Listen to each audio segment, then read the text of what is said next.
प्रश्न तीसरा है समांतर श्रेणी 9, 5, 1 - 3 का 10वां पद ज्ञात कीजिए। ठीक है, चलिए इसका 10वां पद ज्ञात करते हैं। देखो श्रेणी का पहला पद दिया है a = 9 और यहाँ पर हम निकाल लेते हैं सर्वांतर d = 5 - 9। दूसरे पद में से पहले पद को माइनस करते हैं तो सर्वांतर निकल जाता है, सर्वांतर मिल जाएगा 5 - 9 = -4। और यहाँ पर चूँकि समांतर श्रेणी का nवां पद होता है an इक्वल होता है a + n - 1 d। यहाँ पर n इक्वल हो जाएगा 10 क्योंकि हमें 10वां पद ज्ञात करनी है, तो इसलिए a10 इक्वल हो जाएगा a का वैल्यू 9 प्लस 10 का वैल्यू है n का वैल्यू है 10 - 1 d का वैल्यू है -4। ये हो जाएगा 9 + 9 × -4। आगे सॉल्व करेंगे तो हो जाएगा 9 माइनस और प्लस का यह मल्टीप्लाई होकर माइनस हो जाएगा और हो जाएगा 9 चौक 36। हमें मिल जाएगा -27। तो इसलिए श्रेणी का 10वां पद है, श्रेणी का 10वां पद है -27। प्रश्न नंबर 9 है, दो समांतर श्रेणियों के सर्वांतर समान है। यदि 99 पदों का अंतर 99 है तो इनके 999 पदों का अंतर क्या होगा। देखिए इस प्रश्न में सर्वांतर तो समान बताया गया है, परंतु श्रेणी के पहले पद, दोनों श्रेणियों के पहले पद समान है या नहीं ये नहीं बताया गया है। तो चलो इसको हल करते हैं, क्योंकि श्रेणी का पहला पद या तो समान हो सकते हैं या फिर नहीं भी हो सकते हैं, कोई फिक्स नहीं है। तो चलिए प्रश्न के शर्त के अनुसार इसको हल करते हैं। इसके लिए हम मान लेते हैं, माना पहली श्रेणी का पहला पद, पहली श्रेणी का पहला पद a तथा सर्वांतर d है और दूसरी श्रेणी का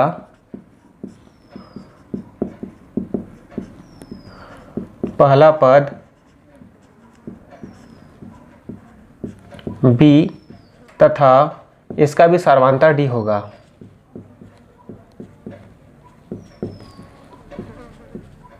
अब प्रश्नानुसार प्रश्न में बोला गया है कि दोनों श्रेणियों का अंतर 99 है, तो पहले श्रेणी A99 का 99 पद माइनस दूसरी श्रेणी का 99 पद कितना है, 99 है, ये प्रश्न में बोला गया है। ठीक है, तो यहाँ पर A99 के लिए हो जाएगा a + 98 d minus b + 98 d equal 99। अब देखो ये a + 98 का 8d कहाँ से आया, तो हम A99 के लिए यहाँ पर लिखते a + 99 - 1 d an के फार्मूला जैसा। तो यहाँ पर 99 - 1 करते तो भी यहाँ पर 98 आता, तो इसमें कंफ्यूज होने वाली बात नहीं है। जिसको भी फार्मूला ये अच्छी तरह से याद है उनको ये समझ आ जाएगा। तो जिनको भी ये फार्मूला याद नहीं होगा तो अच्छे ढंग से और भी याद कर लेना, ताकि जो भी यहाँ बताया जा रहा है अच्छी ढंग से आप लोगों को समझ आ जाए। अब इन ब्रैकेट को ओपन करने पर ये हो जाएगा a + 98 d माइनस b, फिर माइनस और प्लस का मल्टीप्लाई, फिर माइनस 98 d इक्वल हो जाएगा 99। अब यहाँ से जो करता है उसको कटा देना है, जो नहीं कटेगा उसको रहने देना है। तो यहाँ हम देख सकते हैं कि + 98 d और ये -98 d यहाँ पर कट जाएगा, तो यहाँ पर बचेगा a - b इक्वल हो जाएगा 99। अब ये हो जाएगा इक्वेशन नंबर फर्स्ट। पुनः प्रश्न में पूछा गया है कि श्रेणियों के 999 पदों का अंतर क्या होगा। तो चलिए ज्ञात करते हैं श्रेणियों के 999 पदों का अंतर क्या होगा। तो हो जाएगा A999 माइनस B999, इसको आगे सॉल्व करेंगे तो हो जाएगा A99 का value a + 998 d minus b + 998 d। Bracket open करने पर हमें मिलेगा a + 998 d minus b plus और माइनस का मल्टीप्लाई होकर हो जाएगा -998D। यहाँ से जो प्लस और माइनस है उसके अनुसार हम इसको आगे सॉल्व करेंगे तो यहाँ पर 998D और -998D ये हो जाएगा कैंसिल। तो अब इसको आगे हल करने से यहाँ पर मिल जाएगा a माइनस बी मिल जाएगा। तो समीकरण 1 में हम देख सकते हैं a माइनस बी का वैल्यू है 99। तो अब यहाँ पर a माइनस बी के लिए हम लिख सकते हैं समीकरण 1 से a माइनस बी का वैल्यू यहाँ रखेंगे तो हमें मिल जाएगा a999 माइनस b999 इक्वल समीकरण 1 से a माइनस बी का मान रखेंगे तो यहाँ मिल जाएगा 99। तो इस तरह से हम देख सकते हैं कि श्रेणी के 999 पदों का अंतर भी 99 है।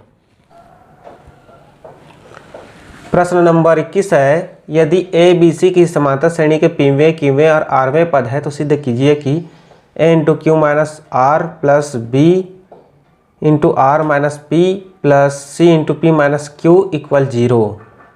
ये क्वेश्चन विद्यार्थियों को बहुत ही कठिन लगता है जबकि है नहीं।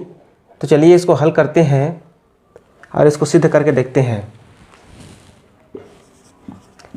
देखिए, हमें इन श्रेणियों के पीवे क्यूवे और आरवे पद तो बताया गया है परंतु पहला पद और सर्वांतर क्या है ये नहीं बताया गया है। तो चलिए मान लेते हैं, माना श्रेणी का पहला पद ए तथा सार्वमांतर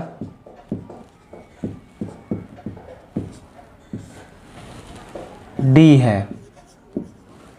एक मिनट, इसको कर लेते हैं हम कैपिटल डी। यदि हम ए को कैपिटल ए माने तो इसको भी कैपिटल डी रख लेते हैं। अब प्रश्नानुसार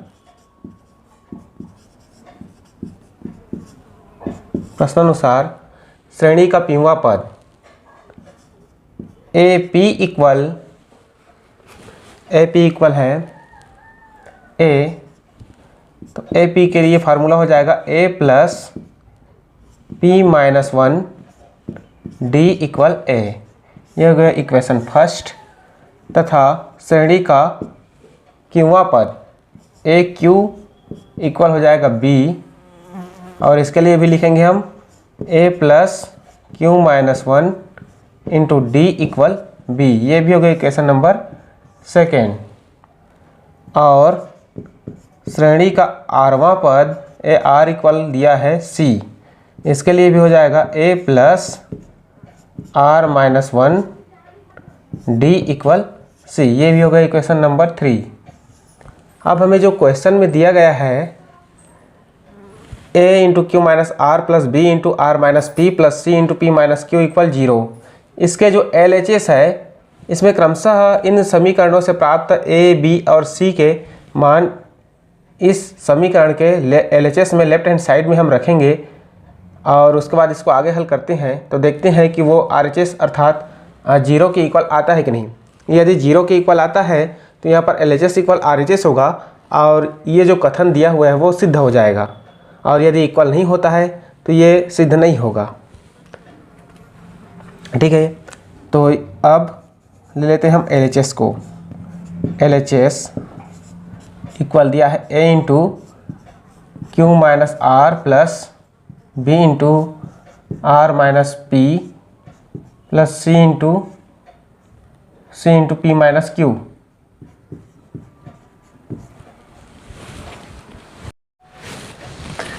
अब LHS में हम क्रमशः ए बी और सी के मान रखेंगे और इसको आगे हल करेंगे।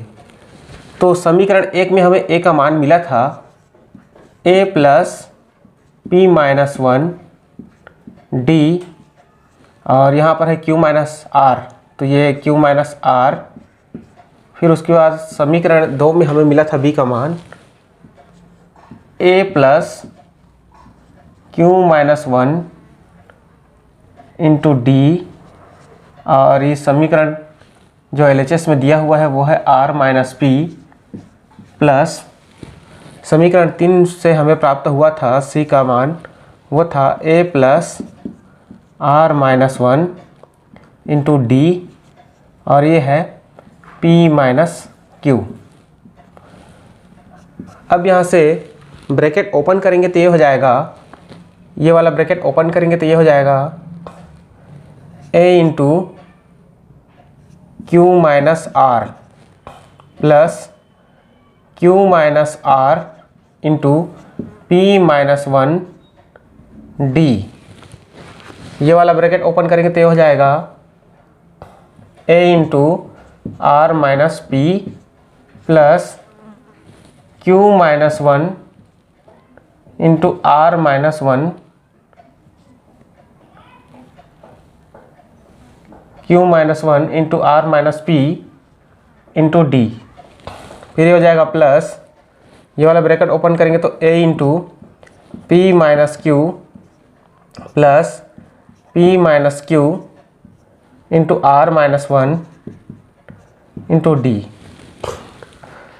अब जितना भी a वाले पद है उनको हम लिख लेते हैं एक साथ, और जितने भी d वाले पद है उसको लिख लेते हैं एक साइड में। मतलब a वाले पद और d वाले पद को हम अलग अलग कर लेते हैं। तो ये हो जाएगा a into Q minus are plus a into are minus P plus a into P minus q, और उसके बाद हो जाएगा d वाले पद पे हो जाएगा q minus r into P minus 1 into d plus q minus 1 into are minus p into d plus p minus q into are minus 1 into d. अब यहाँ से a को कॉमन निकाल देने पर हमें मिलेगा q माइनस आर प्लस, यहाँ से a कॉमन जाएगा तो यहाँ मिलेगा r माइनस पी, यहाँ से a कॉमन जाएगा तो यहाँ मिलेगा p माइनस क्यू। अब यहाँ से d को कॉमन निकालने पर हमें मिल जाएगा q minus r into P minus 1 plus, यहाँ से d को कॉमन निकालने से हमें मिल जाएगा q minus 1 into are minus p. यहाँ से d को कॉमन निकालेंगे तो हमें मिलेगा p minus q into are minus 1। इस तरह से LHS को लेकर आगे हल करने से हमें मिलेगा a इंटू स्मॉल ब्रैकेट को ओपन करेंगे तो हमें मिल जाएगा q minus are plus are minus P plus P minus q, और प्लस यहाँ पर d के लिए जो d के साथ जो ब्रैकेट था उसके अंदर के स्मॉल ब्रैकेट को ओपन करेंगे तो यह हो जाएगा p q minus p r minus q plus are.